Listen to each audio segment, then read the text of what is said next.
વલસાડ જિલ્લા કોંગ્રેસ દ્વારા યુરિયા ખાતરની અછતની રજૂઆત કરી કોંગ્રેસ દ્વારા અધિક જિલ્લા કલેક્ટરને આવેદનપત્ર આપવામાં આવ્યું। જિલ્લા કોંગ્રેસ કાર્યાલયથી કલેક્ટર કચેરી સુધી કોંગ્રેસે રેલી યોજી હતી। છેલ્લા ઘણા સમયથી યુરિયા અને એનપીએ ખાતરની અછત છે।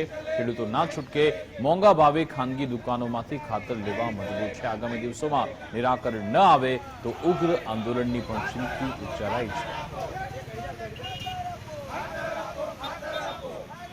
બધા જ ખેડૂતોને આ સમયે રાસાયણિક ખાતર એટલે કે યુરિયા જેવીની ચોક્કસ જરૂરિયાત ઊભી થાય છે અને બધા જ ખેડૂતો મોટાભાગે ડાંગરની ખેતી કરતા હોય છે અને ડાંગરની ખેતીના સમયે આ સમયે યુરિયા વગર ખેડૂતોને ચાલી શકતું નથી।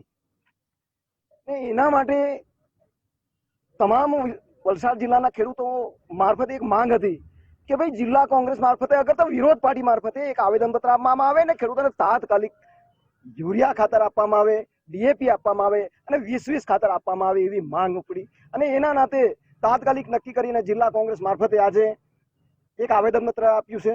આ વખતે યુરિયા ખાતર સરકારે બિલકુલ નથી આપ્યું, 25% આપ્યું છે। અત્યારે ખેડૂતો દૂર દૂરથી વલખા મારે ખાતર માટે, યુરિયા માટે। સિઝન છે યુરિયાની 20-20-013ની, ડીએપી તો છેલ્લા 1 વર્ષથી ડીએપી આવતું નથી। એટલે સરકાર આ વખતે શું કરવા માંગતી છે તમને સમજ પડતી નથી। ખરેખર ખેડૂતોને અત્યારે યુરિયા ખાતરની સખત જરૂર છે, તો એ તાત્કાલિક સરકાર ખેડૂતોને યુરિયા ખાતર ફાળવણી કરે।